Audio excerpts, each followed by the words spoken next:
Mesdames et messieurs, bienvenue sur Africa 24. Nous sommes toujours en direct d'Abidjan dans le cadre de la présidentielle ivoirienne qui va se tenir ce dimanche 25 octobre. La campagne est terminée. Nous allons ne pas parler de politique aujourd'hui. Par contre, ce qu'on va faire, c'est de donner la parole à des Ivoiriens qui vont compter dans leur pays ou qui comptent déjà. Et ça, c'est dans le cadre de la Côte d'Ivoire des talents. Au sommaire de cette émission, deux grandes parties. En première partie, nous recevons, et ils sont déjà sur ce plateau, 4 invités avec qui nous parlerons d'entrepreneuriat des jeunes, du rôle justement des jeunes dans le développement de la Côte d'Ivoire. La deuxième partie, elle, sera plus culturelle, plus festive. Et nous recevrons également sur ce plateau des comédiens, des musiciens, des acteurs du monde culturel, des acteurs de la mode. Et Thierry, je vous laisse nous présenter ici nos invités. Merci Franck. Nous sommes donc avec 4 invités pour la première partie. Djenebou et Fatoumata Koma, qui sont des sœurs jumelles, ingénieurs, qui dirigent une entreprise d'aménagement urbain et de BTP, FDKU. Bienvenue. Merci. Et merci d'être venu sur le plateau. Nous avons M. Conan Brou, qui est l'inventeur d'une couveuse électronique, mais il a fait beaucoup d'autres choses. Il va nous en parler dans quelques instants. Bienvenue, M. Conan. Bonsoir, monsieur. Et nous avons M. Olvis Dablé, qui est promoteur de plusieurs festivals, le Festival international du dessin de presse et de bande dessinée, le Festival international de la satire d'Abidjan. Bienvenue. Merci. Djenebou et Fatoumata Koma sont deux sœurs jumelles. Elles évoluent dans le secteur du BTP. Elles ont quitté justement le Canada pour la Côte d'Ivoire depuis 4 ans, où elles évoluent justement dans ce secteur et elles excellent. Vous allez le voir à travers ce sujet de notre envoyé spécial ici, Serge Kofi.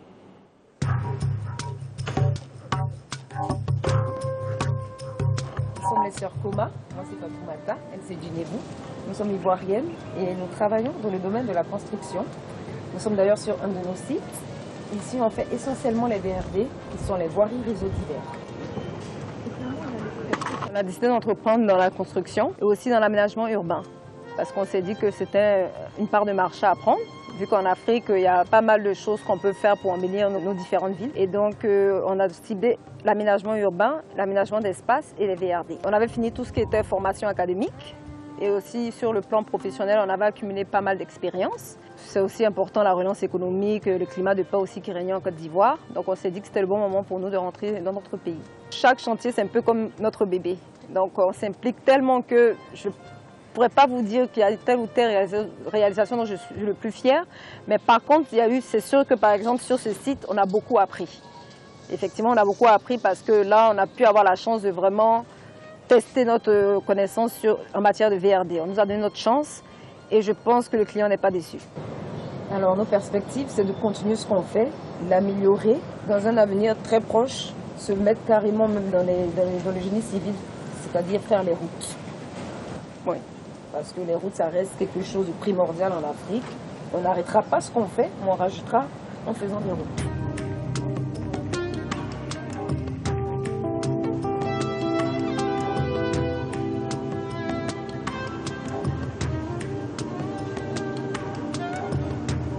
Nous sommes l'exemple justement qui prouve qu'une femme peut travailler dans n'importe quel domaine, que ce soit dans le BTP, que ce soit dans l'aviation. Il ne faut pas que ce soit... Parce qu'en Afrique, on a tendance à croire qu'il y a certains domaines qui sont propres aux hommes. Non, moi j'estime que toutes les femmes sont capables de travailler dans tous les domaines d'activité aussi bien que les hommes.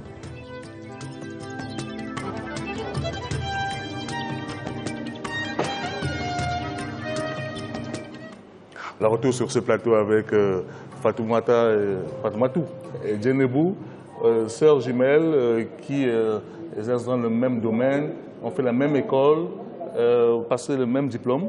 C'est pas commun. C'est vrai que c'est pas commun, mais bon, c'est une décision que nous avons prise ensemble.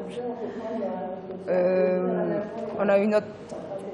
Allez-y, allez-y. On a eu notre formation académique qui tourne essentiellement autour du management, donc un bachelor en administration des affaires et ensuite un MBA en management technologie. Donc c'est sûr qu'il fallait faire un choix. Quand on a décidé de quitter le Canada, on s'est dit qu'on était assez près sur le plan académique et professionnel. Et puis c'est sans compter aussi la relance économique en Côte d'Ivoire. Donc on s'est dit que c'était important de venir servir notre pays. Mais quand vous étiez justement revenu au pays, chez vous, ici en Côte d'Ivoire, comment avez-vous trouvé le monde de l'entrepreneuriat justement? Ça n'a pas été évident, c'est sûr. On ne va pas dire que nous sommes arrivés et puis c'était facile. Il y a eu un moment d'adaptation. Ça continue d'ailleurs, à tous les jours, parce que ce qu'il faut préciser, nous sommes 2 jeunes femmes dans la construction.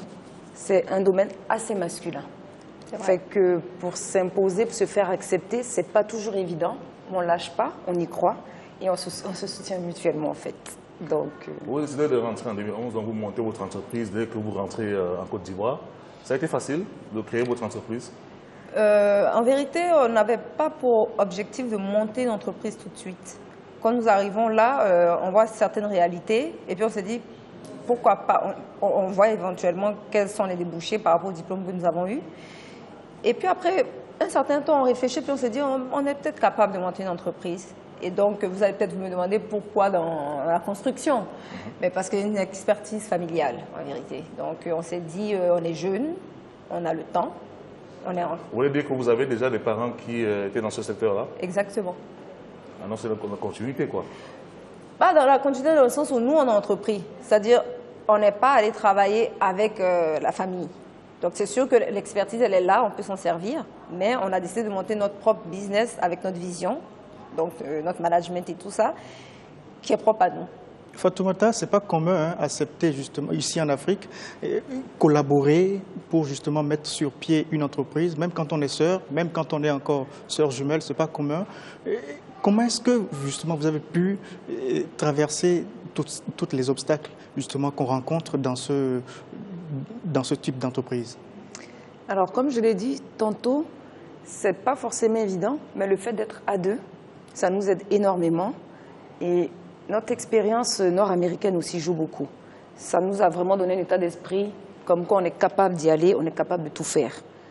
Que ce soit qu'on soit des jeunes femmes, quel que soit le domaine d'activité, quelle que soit la difficulté, tout est possible. Monsieur Korambrou, vous, on vous reçoit également sur ce plateau. Vous êtes inventeur, oui. Ça il faut le dire. Vous avez inventé la couveuse électronique. Nous reviendrons tout à l'heure sur justement votre invention. Mais dites-moi, la collaboration oui.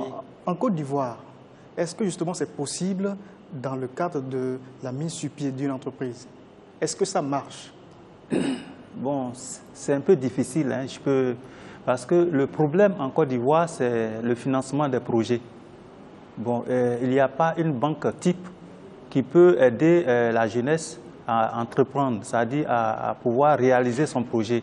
Et ça, c'est le mal que nous avons. Quand bien même vous avez la technicité, ou vous avez les atouts de pouvoir faire quelque chose, il est très difficile de pouvoir avoir un financement. Et il faut se battre. Voilà. Djinama, vous êtes jeune, mais est-ce que c'est facile pour vous? Est-ce que vous avez eu des difficultés particulières sur le plan du financement? Est-ce que l'État, vous pensez que l'État a créé un cadre favorable pour les jeunes entrepreneurs comme vous? Non, du peu d'informations que j'ai, non. L'État, je suis au courant du CPC, qui est le guichet unique qui a été créé, donc qui facilite la création d'entreprises. Maintenant, en ce qui concerne le financement, à preuve, ça va faire 3 ans que nous, on fonctionne sur fonds propres. Les banques ne nous accompagnent pas. Du tout? Du tout. C'est un gros problème. C'est un gros problème en Afrique, effectivement. On a été chanceuse de pouvoir se débrouiller toutes ces années sur fonds propres, mais pour des gens qui n'ont pas la possibilité, c'est quasi impossible. Vous avez des employés? Vous avez combien d'employés en moyenne? Ça dépend? À tous les jours, on gère comme une dizaine d'employés. Monsieur Louis Dablé, vous êtes promoteur culturel, vous avez plusieurs casquettes, vous êtes promoteur culturel.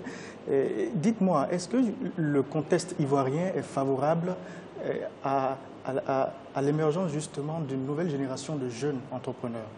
Je pense que c'est vrai qu'il est... Alors on parle de culture, on parle d'opérateurs économiques. À ces 2 niveaux, il faut effectivement faire la nette démarcation parce que c'est beaucoup plus, justement, j'ai failli dire périlleux quand il s'agit de gros investissements comme les opérateurs économiques que nous avons en face. Au niveau des opérateurs culturels, c'est vrai qu'on a aussi des soucis de financement, mais je pense que comme nous sommes en Afrique et que la culture fait partie de notre quotidien, quand on la porte en tenant compte des réalités sur le terrain, on peut créer, on peut pousser, on peut le faire. Maintenant, derrière, il faut pouvoir arriver à trouver des financements qui ne sont pas forcément, même si on en trouve du point de vue institutionnel, ou même peut-être, même si je ne suis pas très certain que le gouvernement accompagne systématiquement sur tous les projets, je peux dire que la relation entre public et promoteur, c'est-à-dire mettre à contribution le public, permet justement d'autofinancer certains projets. Fatoumata, vous vous êtes lancé depuis 4 ans, et votre sœur dans ce secteur-là, vous gagnez quand même des marchés, donc vous n'avez pas, c'est pas très difficile de gagner des marchés en ce moment-ci. La Côte d'Ivoire est en plein travaux, ça marche quand même les affaires. Ben, en fait, dire que c'est pas très difficile, ce serait un peu un euphémisme, pas très proche de la réalité. En fait, ce qui arrangerait des jeunes entreprises comme nous, c'est que le marché public nous donne pas mal de facilités. Je vous donne un exemple. Je vous donne un exemple simple. Pour pouvoir soumissionner à des marchés publics, les critères exigés ne sont pas toujours évidents. On peut vous demander d'avoir un chiffre d'affaires, admettons, de 500 millions de francs CFA. Mais si personne ne vous a jamais donné la chance d'avoir un contrat de 500 millions de francs CFA, comment vous pouvez postuler? Fait que, pas qu'on demande, c'est pas qu'on aimerait qu'on donne la chance à des gens moins compétents, mais que chacun puisse avoir un bout de chance parce qu'on se dit qu'il y a une part de marché pour tout le monde. Le marché est vaste, surtout dans la construction, ce qu'on fait que chacun a de quoi travailler. Djenebou, la Côte d'Ivoire a connu une crise post-électorale pendant plusieurs années. Et économiquement, le pays essaye aujourd'hui de se relever. Et les indicateurs économiques le montrent d'ailleurs. Les jeunes, est-ce que dans le plan de développement de la Côte d'Ivoire, le gouvernement ivoirien a accordé une meilleure place aux jeunes comme vous, aux jeunes qui entreprennent, aux jeunes qui justement commencent avec leur propre financement? Est-ce que l'État ivoirien vous aide? Ça, c'est une très bonne question. En tout cas, en ce qui me concerne, parce que je peux parler que pour ma part, je ne suis pas très informée sur ce que l'État ivoirien entrepris vraiment pour les jeunes, mais je pense que s'il y avait une réelle aide, je l'aurais ressenti. Parce que, je vous donne un exemple, tous les marchés que je suis allée chercher moi-même. Et on travaille 80, voire 70% avec des privés. Et c'est justement le point que Fatoumata a relevé. En général, avec l'État, ce sont des marchés publics, c'est-à-dire les appels d'offres et tout ça. Donc, au niveau des critères, nous ne sommes pas toujours éligibles. Parce qu'il y a un certain niveau de chiffre d'affaires qu'il faut atteindre et tout. Donc, c'est peut-être en ce sens que, oui, l'État peut nous aider en revoyant ça à la baisse. Comme elle a dit, pas prendre des entreprises comme nous, qui sont toutes aussi compétentes que des entreprises qu'on a depuis très longtemps. Donc, dans ce sens que, oui, que l'État pourra nous aider, mais sinon, nous, on travaille avec des privés. J'aimerais rajouter aussi qu'il y a le côté financement, parce que le marché public, c'est bien beau, mais ce n'est pas préfinancé. Donc, il n'y a pas d'avance de démarrage. Il n'y a pas d'avance de démarrage, il n'y a pas d'aide, donc il faudrait que... Qu'est-ce que serait bien, par exemple, la création d'une banque de PME, PMI? Quelque chose comme ça, où que les banques fassent vraiment beaucoup de facilité pour aider les jeunes entreprises. Facilite le financement, ce serait crucial. Et même aussi l'État, si l'État pouvait donner des avances de démarrage aussi, pourquoi pas? Mais quelles sont vos projections à court ou moyen terme par rapport à votre entreprise en termes de développement, bien sûr? Alors, en termes de développement, nous sommes déjà, comme on l'a dit tantôt, dans l'aménagement urbain, dans l'aménagement d'espace, les BTP, les VRD. Mais on aimerait vraiment continuer avec les constructions de routes. Oui, parce qu'il y a une grosse part de marché à prendre et puis on a une grosse expertise familiale dans le domaine des routes. Donc on commence progressivement, mais notre finalité vraiment c'est de construire les routes. Vous avez une expertise familiale, certes. Il y a des parts de marché à prendre ici en Côte d'Ivoire, mais il faut reconnaître, ça, il faut le dire, vous êtes des femmes. C'est vrai. Et ce n'est pas toujours facile dans un environnement que vous apprenez, parce que vous êtes revenu seulement depuis 4 ans. Il vous faut réapprendre cet environnement-là. Est-ce que est-ce qu'on vous donne les mêmes chances à vous, justement, qui êtes des femmes, comparées aux hommes? Mais c'est pas évident, non, vu que c'est un domaine très masculin. On a tendance à se dire pourquoi de jeunes femmes sont dans ce domaine. Et justement, qu'est-ce qui nous donne plus de crédibilité? C'est parce qu'il y a une expertise familiale, mais l'expertise familiale n'est pas des moindres. Elle existe depuis plus de 30 ans. Fait que ceux qui sont dans le domaine, une fois qu'on explique que ça vient d'une expertise familiale qui existe depuis plus de 30 ans, là, ils comprennent pourquoi on en est là. Et ils sont plutôt contents de voir qu'il y a des jeunes femmes qui veulent se mettre dans ce domaine. C'est un bon point que vous relevez parce qu'en général, on aura tendance à donner la chance aux hommes. Parlons un peu bien en Afrique, on a une certaine culture ici. S'il y a des marchés, mettons qu'on ait 2 entreprises qui postulent, je pense que la probabilité que le contrat aille aux hommes est plus élevée que nous les femmes. Parce que non seulement nous sommes jeunes, et nous sommes des femmes. Vous êtes de cet avis, monsieur Olvis Dablé? Disons que je ne suis pas très, comment vous le dire, je suis pour justement l'égalité des chances. Hein. Moi, j'y crois. De façon générale, c'est vrai, comme elle dit, en Afrique, on a tendance à vouloir privilégier l'homme, mais de plus en plus les gens comprennent, et même les gouvernants. Si vous entendez bien, nous sommes dans un cadre présidentiel et vous avez vu tous les candidats sont aujourd'hui plus ou moins portés sur le désir de donner les femmes leur chance. Donc je pense qu'on a déjà compris aujourd'hui que tout le monde va dans les mêmes écoles, on a des facultés au même titre les uns que les autres et il faut donner la chance à tout le monde. Je pense qu'elles sont certes jeunes, mais si elles ont les capacités, elles peuvent le faire valoir et pour moi ça compte aussi. Est-ce que vous pensez à un moment donné que vous pouvez aussi s'aimer au niveau de la sous-région? Il y a des pays qui sont en pleine construction, la Guinée par exemple. Bien évidemment, on n'est pas fermé juste sur la Côte d'Ivoire, hein. Pas du tout. On a d'ailleurs un site qui est en construction, on vise vraiment la sous-région partout. On est même en prospection au Libéria. Au Libéria? Oui. Nous parlons d'entrepreneuriat sur ce plateau, nous parlons de jeunes, nous parlons d'économie de la Côte d'Ivoire. Monsieur Konambou, on va venir à vous tout à l'heure, mais allons justement avec notre envoyé spécial Eladji Ndiaye qui est allé justement voir l'une des personnes qui utilisent la machine que vous avez fabriquée, c'est la couveuse électronique. Vous ne savez pas ce que c'est que la couveuse électronique, n'est-ce pas? Vous ne savez pas aussi. On va le découvrir. La couveuse électronique, c'est quoi concrètement? Qu'est-ce qu'elle fait? Et quels sont justement ses avantages? Suivons ce reportage de notre envoyé spécial ici en Côte d'Ivoire, Eladji Ndiaye. Cette machine prend 600 œufs. 600 œufs. Bon, l'éclosion est fonction de la durée naturelle des œufs.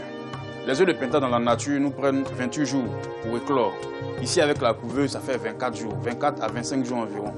Les œufs de poule prennent 21 jours. Ici, avec la machine, ça fait environ 19-18 jours. Les œufs de caille dans la nature font 18 jours, mais avec la machine, ça prend environ 15 jours, 14-15 jours par là. C'est avantageux parce que dans la nature, nos poulets ou bien nos volailles ont l'habitude de casser les œufs, ou bien certains ne chauffent pas. Alors qu'ici, c'est vraiment avantageux. Parce que dès que tu mets un œuf qui est couvé là-dedans, automatiquement, au bout d'un certain nombre de temps, il éclore. Et puis vous avez des poussins ou des pentados, des petits.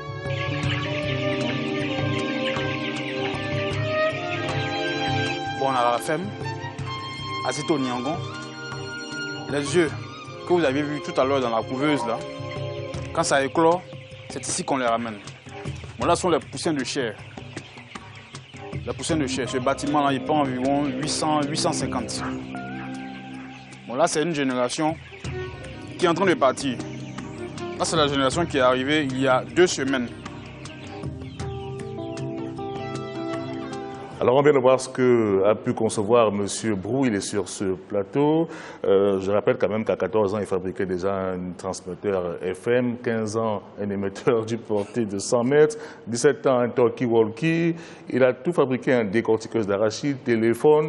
Là, c'est la couveuse électronique. Alors, il s'agit de quoi exactement?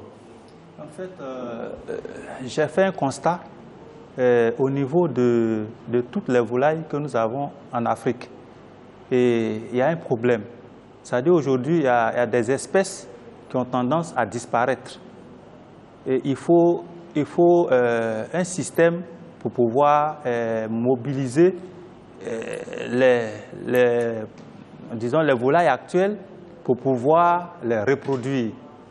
C'est en cela que j'ai commencé à réfléchir au problème. Et j'ai fait l'étude de la reproduction et j'ai pu mettre cette machine en marche.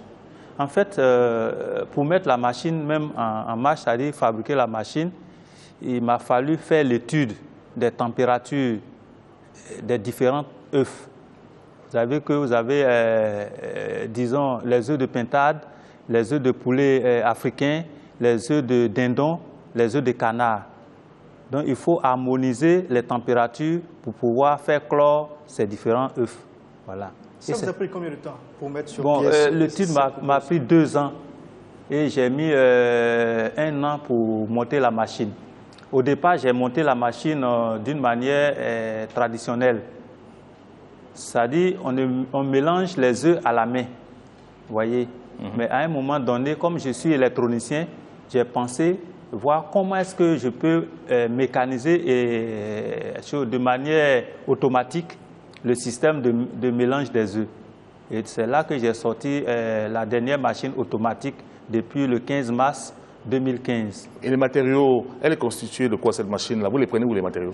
Bon, je conçois la caisse elle-même en contreplaqué, mais en contreplaqué travaillé. C'est-à-dire que on habille le contreplaqué de mastic et on peint la caisse comme une voiture pour étancher la chaleur.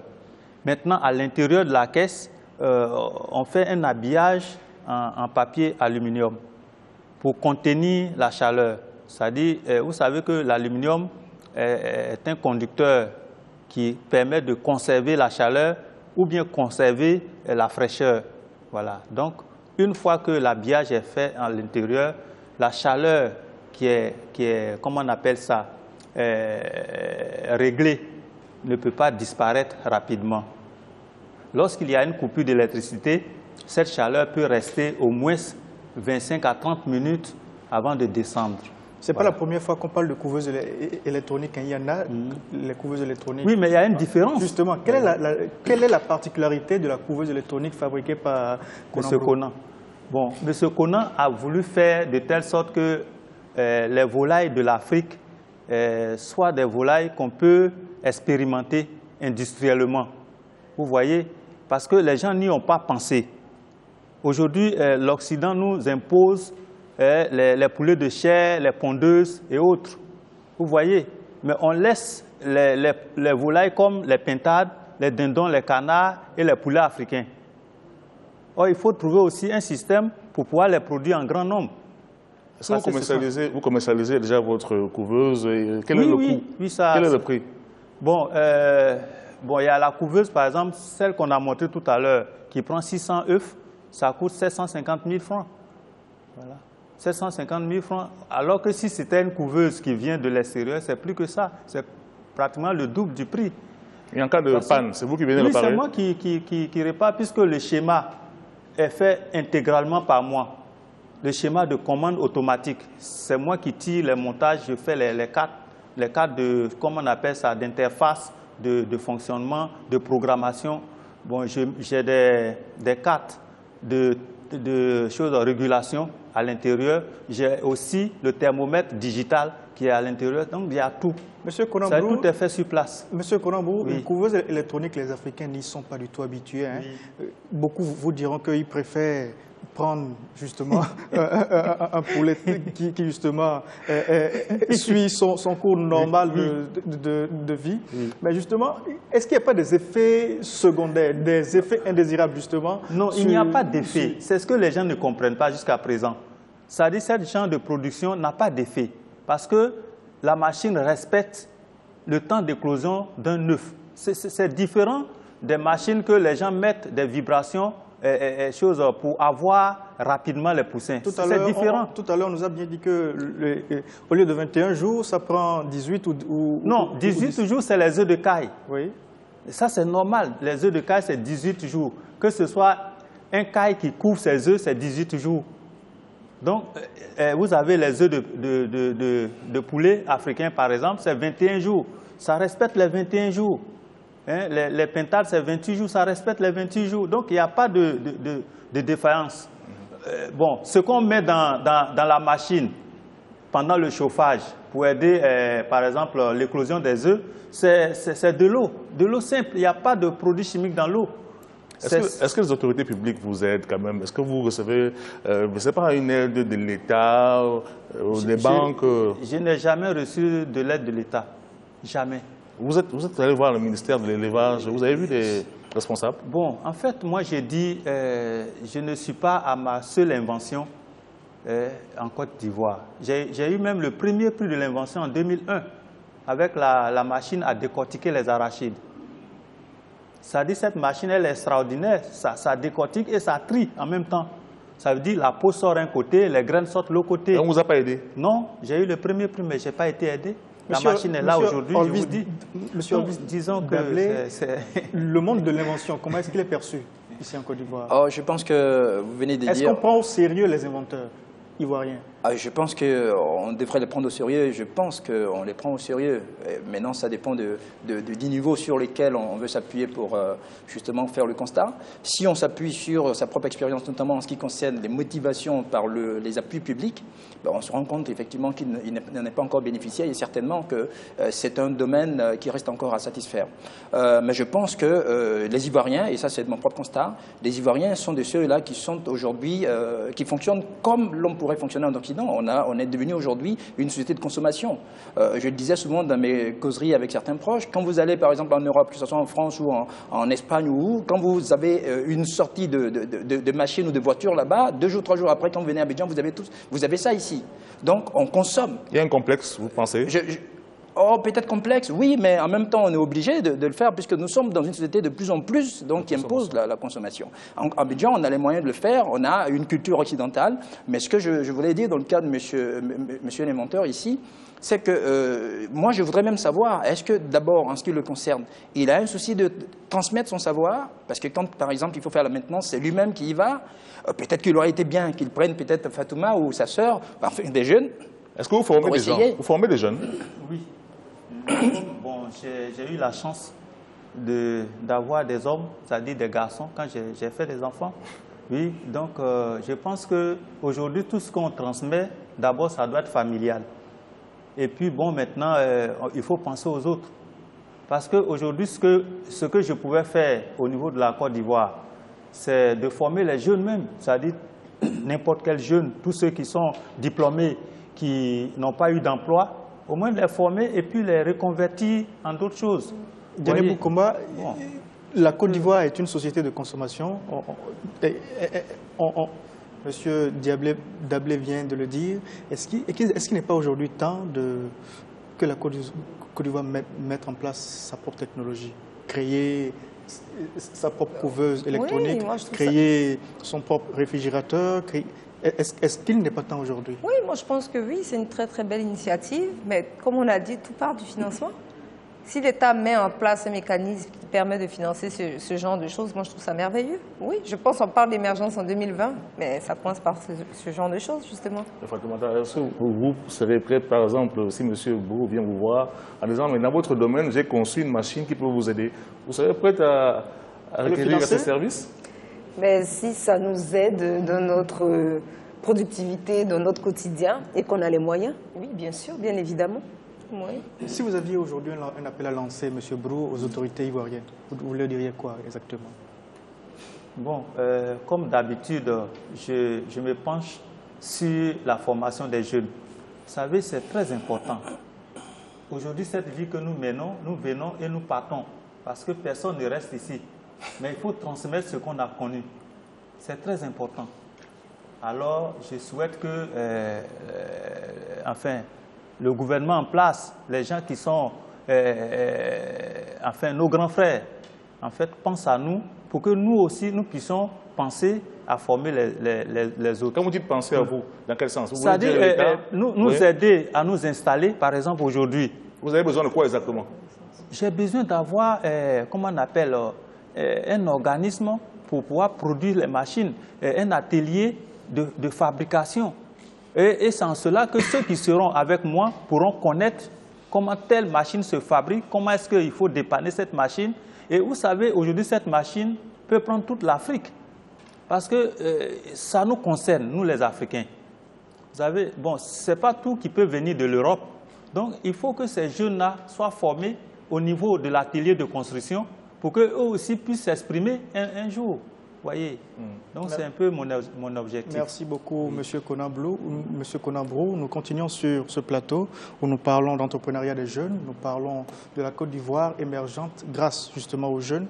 Monsieur Olvis Dablé, on ne vous présente plus ici en Côte d'Ivoire, vous êtes responsable du festival Coco Peul d'Abidjan qui justement met en valeur le 9e art.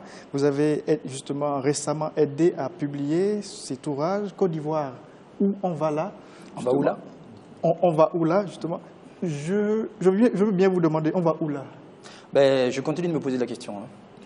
Maintenant que nous Je sommes rappelle à la veille que c'est une parution qui a justement trait à la crise post-électorale que la Côte d'Ivoire a connue. Oui, disons que non seulement c'est un regard qui est porté depuis, j'ai failli vous dire, la fin brutale du régime, enfin, j'allais dire, du père de la nation, parce que c'est au lendemain du décès du père de la nation, donc le président Houphouët-Boigny, que nous avons constaté justement les difficultés, donc justement au niveau de l'exercice du pouvoir, au niveau des prétendants au pouvoir, et c'est depuis lors que justement, on va dire, il y a eu les germes donc, de la crise qui a débouché en 2010 justement sur cette crise post-électorale. Donc ce regard est un regard qui est à peu près d'une vingtaine d'années. Hein. Justement parce que vous avez lancé la première campagne pour l'unité nationale en Côte d'Ivoire, 1000 partis, une nation. Oui, 1000 partis, une nation. Alors ça, c'était justement, on peut, j'ai failli dire sans prétention aucune, s'enorgueillir d'avoir été justement de ceux qui, aux premières heures justement de la prise de pouvoir par l'armée après le coup d'État, donc a appelé par le biais donc justement de l'image dessinée à la cohésion sociale. Donc nous avions lancé effectivement cette campagne-là, 1000 partis, une nation, où on a essayé d'inviter justement par des biais donc d'affiches dessinées le public ivoirien, la population ivoirienne, les acteurs de la politique, les religieux et tous ceux-là, en fait, toutes les composantes à justement l'unité nationale. Et je pense que si le NDI, le gouvernement américain et l'Union européenne nous ont accompagnés sur ce projet, c'est parce que justement, il ne manquait pas de pertinence et nous-mêmes, on s'est rendu compte qu'on n'avait pas tort, puisque finalement, à la veille des municipales et toutes les élections locales, nous avons été mis à contribution pour justement aider à la campagne de sensibilisation et d'éducation civique. Donc, dans tous les bureaux de vote, dans tous les lieux de vote en Côte d'Ivoire, il y en avait, je pense, aux alentours de 135 000, je ne sais plus combien, mais enfin, il y avait cette campagne d'affichage et je pense que ça fait son effet. Bon, malheureusement, évidemment, chaque fois qu'on avance dans le temps et l'espace, on a toujours des sortes de soubresauts qui viennent parce que pour des questions de, j'ai failli dire, comment vous le dire, il y a donc un désir donc de conduire les destinées de la Côte d'Ivoire et tout le monde n'est pas toujours en cheville sur justement la gestion et c'est ce qui a provoqué la crise. Les caricaturistes sont très actifs ici en Côte d'Ivoire et souvent même à tort ou à raison on les qualifie de vouloir à chaque fois mettre de la poudre au feu. Justement, comment voyez-vous... Oh non, je vais vous rassurer. Comment voyez-vous le rôle du caricaturiste ivoirien dans l'apaisement de la situation actuelle? Alors ça, c'est une très bonne question, parce que justement, quand vous disiez, par exemple, que les caricaturistes mettent le feu aux poudres, cela est vérifiable. J'ai failli vous dire ailleurs, en tout cas pour l'instant en Côte d'Ivoire, nous avons une approche qui s'appuie sur une culture qui nous est propre, la culture de l'autodérision. D'accord. Nous avons en Côte d'Ivoire, dans notre culture, en tout cas, j'allais dire, l'habitude de rire de même ce qui nous fait mal. Vous allez le voir, même pendant ces élections-là, les gens ont commencé maintenant à rire. Et, par exemple, quand un homme politique fait une bourde et tout ça, ben, écoutez, on en rit. Quand, par exemple, on a même un fait grave, ben, on en rit. Nous, ce que nous avons décidé de faire, simplement, c'est d'accompagner les Ivoiriens au travers de quelque chose qui leur est propre, mais sous une forme donc imagée, sous une forme qui est également donc éditée, donc qui peut durer autant, de telle sorte qu'il y ait l'aspect témoignage. Donc, on essaie de relater ce qui s'est passé. Et puis, il y a l'aspect, comme je vous l'ai dit, d'appel à la cohésion par la dédramatisation. C'est-à-dire arriver à faire rire, hein, donc, ce qui peut même faire mal.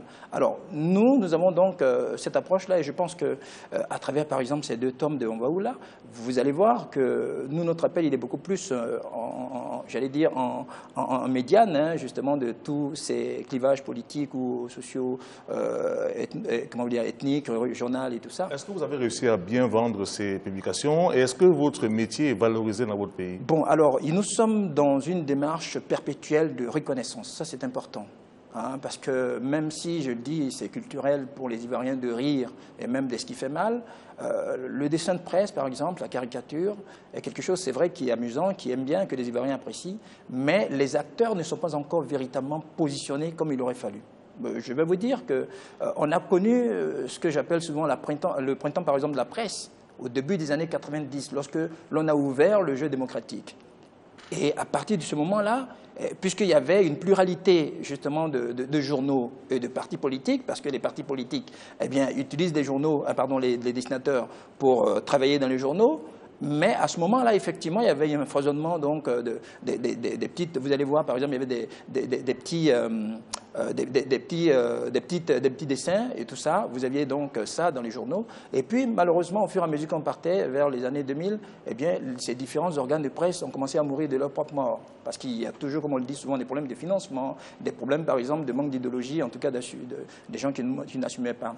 Et donc, les dessinateurs, du coup, ont commencé à retomber dans cette vie végétative donc, que connaissent tous les artistes, et notamment tous ceux et toutes celles qui sont des porteurs donc, de ils ne vivent pas vraiment de leur et nous avons ce problème-là, les dessinateurs ne vivent pas encore véritablement. Et c'est pourquoi nous avons pris sur nous de travailler sur des projets collectifs comme ça, qui sont des projets qui nous amènent à justement mettre beaucoup plus en valeur les dessinateurs. Et c'est des projets qui, compte tenu de leur portée, donc à la fois sur l'histoire et le devenir de la Côte d'Ivoire, nous allons nous tirer des financements institutionnels derrière. Et c'est par ça que nous essayons de soutenir aussi donc ces dessinateurs. Mais évidemment, si ce sont des projets ponctuels, vous imaginez qu'à la fin du mois, le jeune dessinateur ne pourra vraiment pas arriver à s'en sortir. Donc c'est un combat perpétuel et nous espérons simplement qu'un jour, on arrivera justement de façon naturelle à voir les dessinateurs s'épanouir. Fatoumata Koma, la caricature, est-ce qu'elle peut justement aider à mettre fin ou plutôt à apaiser la tension sociale en Côte d'Ivoire? En fait, comme il a dit tantôt, l'autodérision, c'est quelque chose de primordial pour banaliser, pour lâcher prise sur plusieurs tensions. Fait que oui, je pense que ça peut aider. Djenaba, il vous arrive d'acheter des quotidiens. Je sais qu'il y a un quotidien ici. Le Beach. C'était un hebdomadaire. Un hebdomadaire. C'était un hebdomadaire. Voilà, Beach, vous l'achetez souvent? Le Beach? Ah, ok. Il existe encore parce que oui, je l'aimais beaucoup. Je l'ai acheté dans les années précédentes. Oui, j'aimais bien. Je crois qu'il existe encore. Évidemment, c'est la ligne éditoriale, donc elle se remet très souvent en cause en fonction de, je pense, de la réalité. C'est l'un des tirages qui était quand même les plus dominants avant la crise post-électorale dont vous parlez. Et puis après, le journal, évidemment, est face à des engagements financiers. Donc, il faut pouvoir peut-être de moins en moins travailler sur des sujets politiques. Il faut peut-être retomber dans des sujets beaucoup plus quotidiens. Et donc, mais sinon, le journal fait son chemin. Oui. La caricature, il faut reconnaître en tout cas qu'elle se modernise aujourd'hui. Est-ce que la caricature se modernise? Est-ce que le caricaturiste suit justement le cours l'air du temps? Mais absolument. Et je pense que j'ai toujours dit à tous ceux qui travaillent avec moi, s'ils ne s'arrangent pas pour se mettre justement au diapason donc justement des mécanismes modernes, là, eh bien, on se noie facilement. Moi, j'ai pour ami, justement, pour la petite histoire, j'ai pour ami Willem, le dessinateur du journal Charlie Hebdo, et qui travaille également dans Libération en France. Willem, qui est un sexagénaire, donc un doyen, que j'ai même fait venir ici à Abidjan en 2001 lors du festival Cocobule, qui, lui, même chez lui, à la maison, n'avait pas l'Internet.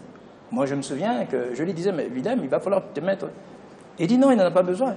Et il dessinait même directement, lui, à la plume. Il ne faisait pas tout ce qui est les créations assistées par ordinateur, non, il ne faisait pas. Il a évolué depuis. J'ai retrouvé Willem en France il y a 2 ans. Il dessine maintenant avec l'ordinateur, il a une adresse mail. Donc, c'est pour vous dire qu'on est obligé de pouvoir se mettre au diapason, donc justement des moyens technologiques qui régissent aujourd'hui. Vous avez monté 2 festivals, le Festival international de dessin de presse et de la bande dessinée, et le Festival international de la satire d'Abidjan. Oui, quel est le bilan? Le bilan, d'abord, je vais vous dire qu'en ce qui concerne Cocobule, c'était un festival qui était certes novateur, parce que c'était la toute première fois qu'on montait vraiment un festival au niveau, j'ai failli dire, sous-régional, ouest-africain, et qui était un festival de bande dessinée, ce que les gens n'avaient jamais entendu ici en Afrique. Je me souviens d'ailleurs que lorsque pour la première fois j'en parlais à l'agence intergouvernementale de la francophonie en France, eh bien, les gens m'ont félicité, mais en même temps, on se demandait comment si j'allais pouvoir monter ce festival. Et avec donc tous mes autres partenaires, tous mes collaborateurs, nous avons tenu tête et on a réalisé une première édition en 2001. Je dois dire que c'est un festival biennal, donc chaque 2 ans. Et en 2003, quand je vous dis 2003, pour ceux qui sont attentifs à l'actualité ivoirienne, c'était au lendemain de 2002, c'est-à-dire septembre 2002. comment faire en sorte qu'un festival... La partition du pays. Hein. Ben absolument, comment faire en sorte qu'un festival qui est né en 2001 donc, et qui avait réussi à vraiment, du point de vue géographique, à rassembler toute l'Afrique et au-delà, pouvait aujourd'hui, donc le pays était coupé en deux et que justement les subsides se faisaient rares, arriver donc justement à réussir son pari.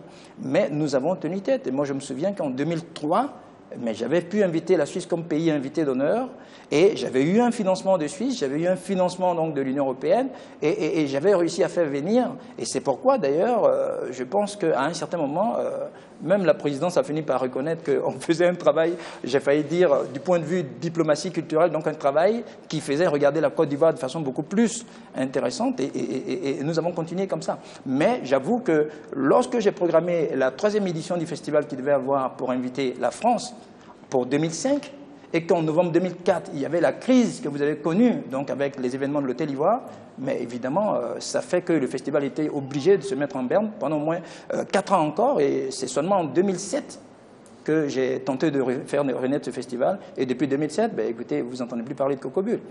Et donc c'est sur les cendres de Cocobulle, on va dire, je ne sais pas s'il faut dire vraiment sur les cendres, mais en tout cas sur la mise en berne de Cocobulle que nous avons lancé le festival de la satire, Satire Days, qui lui va normalement pouvoir se faire à partir de l'année prochaine. Alors merci beaucoup Monsieur Olvis Dablé. Je rappelle que vous êtes promoteur de Cocobulle, le festival international du dessin de presse et de la bande dessinée, et du Festival international de la satire d'Abidjan. Merci et bonne chance. Merci. On va dire merci à Djenebou et Fatoumata Koma, qui sont deux sœurs jumelles, ingénieurs, qui dirigent une entreprise de BTP. Bonne chance dans votre déploiement. Merci à vous pour votre invitation sur ce plateau. Et bien sûr, à M. Conan Brou, qui est l'inventeur d'une couveuse électronique. Merci d'être venu. Franck, on se retrouve dans quelques instants. Dans quelques instants.